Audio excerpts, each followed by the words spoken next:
읽은 본문으로 살리는 하나님의 말씀이 임하다라는 제목으로 하나님의 말씀을 나누겠습니다. 하나님께서 지금 무엇을 하고 계시나요? 여러분의 삶 가운데 하나님께서 무엇을 하고 계십니까? 여러분의 주변에 사랑하는 사람들을 위해서 하나님께서 무엇을 하고 계십니까? 하나님께서는 하나님의 일을 성실하게 하고 계십니다. 왜냐하면 하나님께서 이 성경을 통해서 우리 가운데 말씀하셨기 때문이에요. 다윗도요, 솔로몬에게 유언을 남깁니다. 그 유언대로 하나님께서 열왕기상에서 역사하고 계시는 거예요. 아주 성실히. 열왕기상 2장 2절부터 4절에 이렇게 되어 있습니다. 내가 이제 세상 모든 사람이 가는 길로 가게 되었으니 너는 힘써 대장부가 되고 내 하나님 여호와의 명령을 지켜 그 길로 행하여 그 법률과 계명과 율례와 증거를 모세의 율법에 기록된 대로 지키라. 그리하면 네가 무엇을 하든지 어디로 가든지 형통할지라. 여호와께서 내 일에 대하여 말씀하시기를 만일 내 자손들이 그들의 길을 삼가 마음을 다하고 성품을 다하여 진실이 내 앞에서 행하면 이스라엘 왕에 오를 사람이 내게서 끊어지지 아니하리라 하신 말씀을 확실히 이루게 하시리라. 하나님께서는요, 말씀해 주셨고 그 말씀을 확실하게 이루고 계십니다. 하나님께서 다윗을 통해서 이스라엘 그 나라 안에 보여주고 싶었던 것은 이 이스라엘 나라의 모든 권력과 왕권의 목적은요, 바로 제사장 나라에 있었다는 것을 보여줍니다. 모든 주변의 국가들은 제국주의로 가려고 합니다. 힘을 쓰려고 힘을 갖추려고 하죠.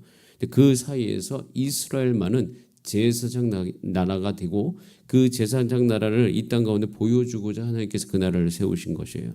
마찬가지로 여러분, 이 세상이 원래 가야 될 그 길로 갈 것입니다. 그 길 가운데 저와 여러분을 이 땅 안에 두신 이유는 하나님의 말씀이 이 땅 가운데 살아 숨쉬고 움직임과 역사함을 보여주기 위함인 것을 오늘 이 새벽에 기억하시길 바랍니다. 이스라엘은 그걸 기억해야 됩니다. 기억하고 그 말씀이 그의 나라 안에 살아서 역사하는 것을 사모해야 되는 것이에요. 하나님께서는 그런 이유로 이스라엘 이 땅 안에 정치와 권력과 문화를 두신 것이에요. 열왕기상에 정치적 스타가 있죠. 여러분 다 아는 다윗입니다. 그런데 다른 한 명이 또 계속 다윗과 함께 이름이 거론이 됩니다. 누구죠? 여로보암입니다. 열왕기상은 정확하게 다윗의 길이 있고요, 여로보암의 길이 있어요. 이 두 길이 영향력 있게 계속 나오는 것을 볼 수가 있습니다. 우리가 살아가는 이 세상도요, 계속 그의 삶 속에서 우리 마음, 우리 가정, 우리 사회, 우리 직장 안에서 여로보암의 돌풍이 일어납니다. 다윗의 길을 가야 되는데 여로보암의 길이 우리 가운데 보이고 그 길을 가고자 하는 마음이 생기고 그 길로 우리를 인도하려고 힘을 쓰고 있어요. 이 세상도 항상 여러분께서 어떠한 선택의 여지 있을 때에 기억하시기를 바랍니다. 자녀를 양육하는 그 선택의 길에도 오늘 내가 해야 되는 말에 그 어떠함 안에도 다윗의 길이 있고 여로보암의 길이 있어요. 그 길이 있는 것을 기억하시고 우리가 오늘도 기도하면서 힘써 다윗의 길로 가는 여러분이 되시기를 소원합니다. 열왕기상 우리가 15, 16장을 함께 읽고 왔는데 정말 읽기가 쉽지 않았어요. 왜냐하면 그것을 읽고 있노라면 답답하기 때문이에요. 그리스도에 살아가는 우리의 모습이 때로는 답답할 수 있어요. 이 지긋지긋한 악순환을 끊을 수 없을까? 끊고 싶은 마음이 있어요. 죄의 모습을 끊고 싶고 쾌락을 끊고 싶어요. 그런데 그 악순환이 끊어지지 않는 모습을 보면서 하나님께서 과연 무슨 일을 행하시는가? 우린 두려움 때문에 하나님의 말씀을 따라가지 못합니다. 그것이 여로보암이 시작했던 길이죠. 여로보암이 왜 하나님을 떠났는가? 하나님께서 말씀하셔서 왕이 되었음에도 불구하고 여로보암이 자신의 길로 갈 수밖에 없었던 것이 열왕기상 12장 27절에 그 마음이 정확하게 표현이 되어 있어요. 이렇게 표현이 되어 있습니다. 만일 이 백성이 예루살렘에 있는 여호와의 성전에 제사를 드리고자 하여 올라가면 이 백성의 마음이 유다 왕 된 그들의 주 르호보암에게로 돌아가서 나를 죽이고 유다의 왕 르호보암에게로 돌아가리로다 하고, 이 열왕기상 12장 27절을 우리가 한 번 정도 기억하셔야 됩니다. 왜냐하면 이 마음 때문에 여로보암은 계속 이 북이스라엘 안에 죄를 허용하고 이 악순환 속으로 들어가는 것을 볼 수가 있어요. 내가 망하면 어떻게 될까? 이런 마음들이 있을 때 우리는 악순환으로 가게 되는 것입니다. 주일에 일하지 않으면 재정의 위축에 대한 두려움, 내가 여러 가지 상황 환경 가운데 이 일을 행할 수밖에 없는, 하나님의 말씀을 따라 살아가지 못하는 그런 어떤 마음들이 우리 속에 스며들기 시작하면서부터 우리는 다윗의 길로 가지 못하고 두려움이 일어나면서 결국에는 여로보암의 길을 가면서 하나님의 말씀의 힘과 능력이 점차 삶 속에서 사그라들어져 가고 있는 것을 볼 수가 있어요. 왕으로서요, 농사를 이때 당시에 지었고 농사가 잘 돼야 되는데 이스라엘 백성들이 농사를 지을 때 두려움이 생겨요. 왜? 농사가 망할까 봐. 이런 마음들이 들어온다는 것입니다. 왕이기 때문에 왕으로서 정말 중요한 것은 백성들이 잘 먹고 평안하게 살아야 되는 것이 왕의 지지율을 올리는데 너무 중요한 문제인데도 불구하고 만약에 농사가 잘 되지 못한다면 왕은 실패한 것이죠. 그럼 그 왕은 자연스럽게 그 농사를 잘 되게 하기 위해서 어떻게 하면 좋을까 생각하다가 농사 짓는 문제를 누가 잘 해결합니까? 바알이 잘 해결하잖아요. 바알 신이 더 잘한다는 생각을 하게 되는 거예요. 바알 신이 비를 내린다는 거예요. 그래서 이 바알 신으로 마음을 옮겨가고 있는 것이에요. 그래서 이스라엘 안에는 계속 바알 신들에 대해서 일어나는 것입니다. 이런 답답한 상황 속에서 하나님께서 무엇을 해가고 계시는가? 근데 우리는 그 안에서 어제 한 가지 조그만한 이 소망을 보게 되죠. 그것은 하나님의 말씀이 지속적으로 임하고 있다는 사실이에요. 그래서 열왕기상 16절에 보면 여호와의 말씀이 예후에게 임했다. 여호와의 말씀이 예후에게 임했다. 이미 북왕조는 여러 왕이 교체됐고 왕만 교체된 것이 아니고 왕조가 교체됐어요. 그러니까 완전히 다른 사람들이 이제 일어나게 되면서 어제 말씀드렸듯이 이제 가장 악한 왕 한 명이 일어납니다. 자, 아합이 일어나게 되는데요. 자, 우리 1절 말씀을 같이 한번 읽어보겠습니다. 1절 시작. 길라앗에 우거하는 자 중에 디셉 사람 엘리야가 아합에게 말하되 내가 섬기는 이스라엘의 하나님 여호와께서 살아계심을 두고 맹세하노니 내 말이 없으면 수년 동안 비도 이슬도 있지 아니하리라 하니라. 하나님께서 무엇을 하십니까? 담대한 엘리야를 준비시키셨습니다. 가장 센 왕이었던 아방, 영향력이 있었던 그 아방과 이제는 대적할 만한 어떤 맞짱을 뜰 만한 아주 배짱이 두둑한 하나님의 사람을 세워주신 것이죠. 엘리야를 세워주신 것이에요. 가장 어려운 시기에 가장 훌륭한 선지자를 준비해 주셨습니다. 이 엘리야가 정말 대단한 분인 것이 보통 비가 오지 않으면 비가 오게 해서 하나님의 사랑을 알게 되려고 우리는 보통 기도하죠. 그러니까 내 주변에 우리 친지들이 예수님을 안 믿어. 그리고 우리 성도님 중에서 믿음이 약해. 그러면 하나님 그를 사랑하사 하나님의 사랑을 그에게 알려주시옵소서. 그를 도와주셔서 하나님의 자신을 얼마나 사랑하는지 알게 해주세요. 라고 기도를 할 텐데 엘리야는 더욱더 과격하게 기도하죠. 그것은 뭐냐면 자신이 굶어 죽더라도 절대로 기도하기 전에 비가 오지 않게 하여 주시옵소서. 오직 여호와께서만이 모든 것을 주관하시는 것을 주여 보여 주시옵소서. 수년 동안 비가 오지 않더라도 하나님이 하나님 되심을 보여주시옵소서. 이것은 무슨 기도입니까? 여러분 그때 당시에 바알이 농사를 주관한다고 믿었어요. 그런데 그것을 향하여서 바알이 아니다. 오직 여호와가 이 농사를 주관하고 있다. 진짜 신은 여호와이시다. 여호와의 주관한 여호와께서 모든 것을 주관하고 계시는 것을 보여주기 위해서 기도를 했다는 사실이에요. 엘리야는요 그 시대를 거스리는 영적인 배짱으로 기도하였습니다. 엘리야의 마음을 우리가 잘 살펴보기를 원합니다. 이 마음을 우리가 닮아가기를 원합니다. 그것은 하나님이 정말 모든 인생과 이 땅 안에 영향력이 있는 분임을 알리고 싶은 간절한 갈망 때문이었어요. 우리가 해야 될 기도입니다. 주여, 이 땅 안에 내 주변의 형제자매들에게 우리 교회 성도님들 가운데 진정한 영향력이 있는 분이 하나님이신 줄을 그들이 알게 하여 주시옵소서. 그러니까 엘리야는 확실하게 알았어요. 결단을 내렸어요.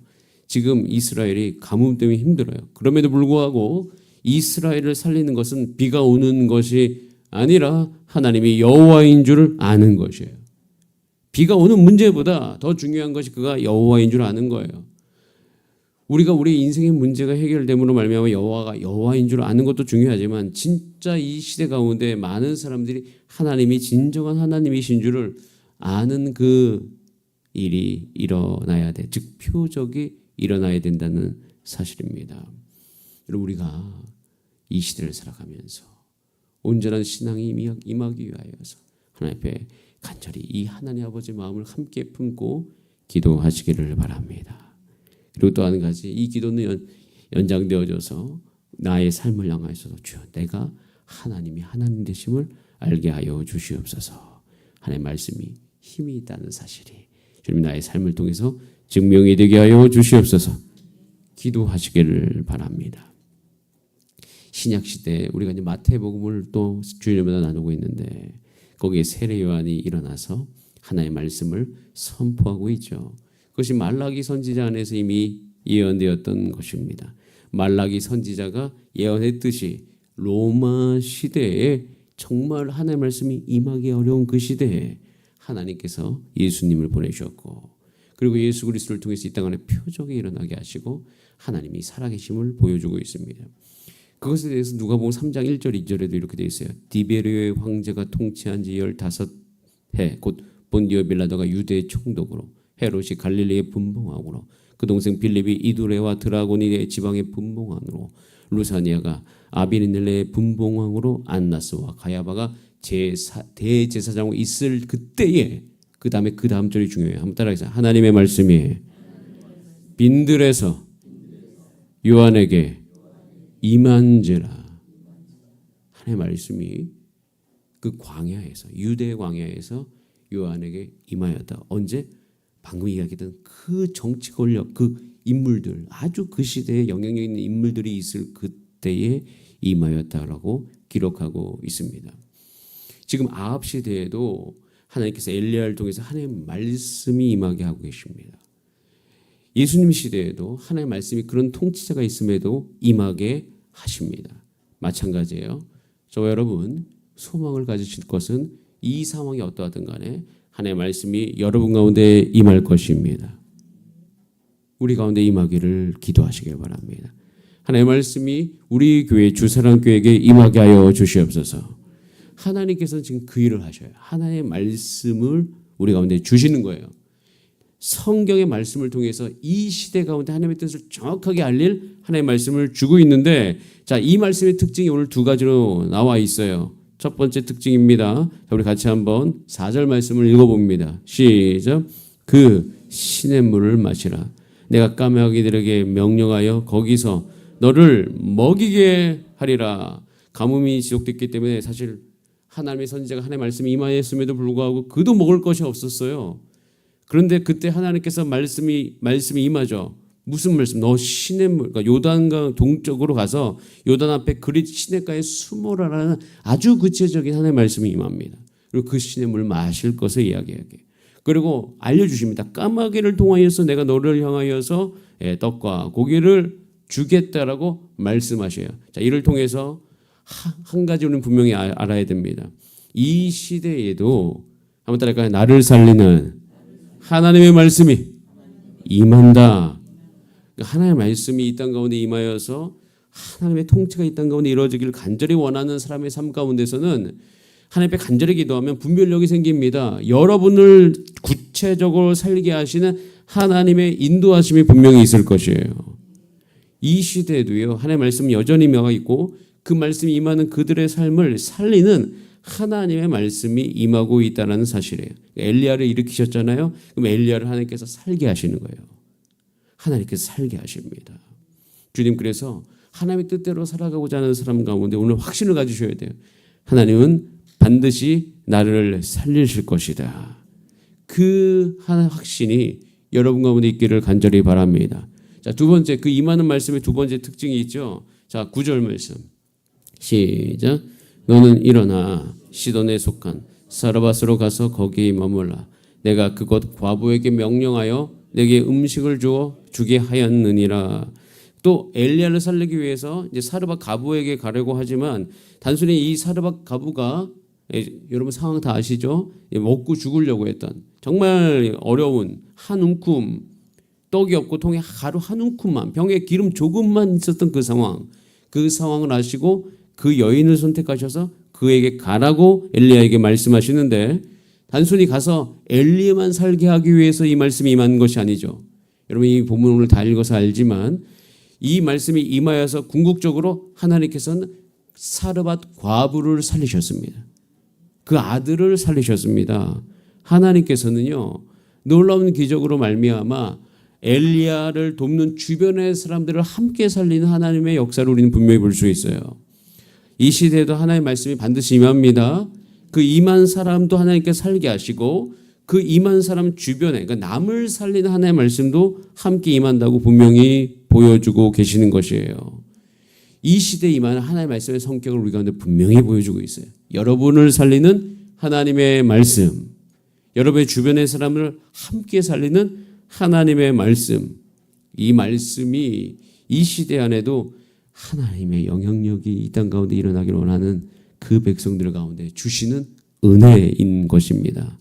저는 이 9월을 마무리하고 이제 10월을 준비하는 이 시점에서 여러분 가운데 그런 소망이 있기를 소원합니다. 하나님의 말씀이 나에게 임하여서 나를 살리소서. 그리고 내 주변의 영혼을 살릴 수 있도록 주님 나를 사용하여 주시옵소서. 나에게 말씀이 임하여서 그 말씀을 가르침으로 말미암아 그 말씀을 나눔으로 말미암아 내 주변 사람들도 살게 하여 주시옵소서. 저는 이 말씀을 통하여서 다시금 소망을 갖습니다. 지금 여전히 힘들다고 이야기하는 이 시대 가운데서도 하나님의 말씀은 임할 것이고 그 임한 말씀은 나를 살리며 내 주변의 한 영혼을 살릴 수 있을 것이에요. 청년들을 살릴 것이에요. 젊은 부부를 살리며 청소년을 살리고 어린이 영유아를 살릴 것이에요. 그 살리는 은혜를 우리 모두가 다 함께 맛보기를 소원합니다. 그래서 우리는 이 믿음을 가지고 오늘도 기도해야 됩니다. 하나님, 나를 하여금 그 소망을 가지고 기도하게 하시고 이가 기도하는 말미암아 하나님의 뜻을 이룰 수 있게 하여 주시옵소서. 함께 기도하는 저와 여러분 되기를 바랍니다. 우리 다 함께 기도하시겠습니다. 이 시간 기도할 때 주님, 하나님 무엇을 하십니까? 지금도 말씀을 임하게 하고 계십니다. 그리고 말씀은 나를 살립니다. 그 말씀은 교회를 살리고 가정을 살리고 내 주변 사람들을 살려갈 것입니다. 이 살리는 것을 오늘 하루 종일 생각하세요. 엘리야를 살리시고 사르밧 과부를 살리셨던 그 모습을 기억하면서 우리가 이 길로 가는 것을 두려워하지 마시고 담대하게 엘리야와 같이 나아가는 우리 모두 되기를 소원합니다. 그리고 아픈 중에 계신 분들 꼭 기도해 주시고 아픈 중에 계신 분들 기도가 많이 나옵니다. 그들이 온전히 회복될 수 있도록 주님 도와주시옵소서. 우리 다 함께 주여 한번 부르신 다음에 합심으로 기도하시겠습니다. 주여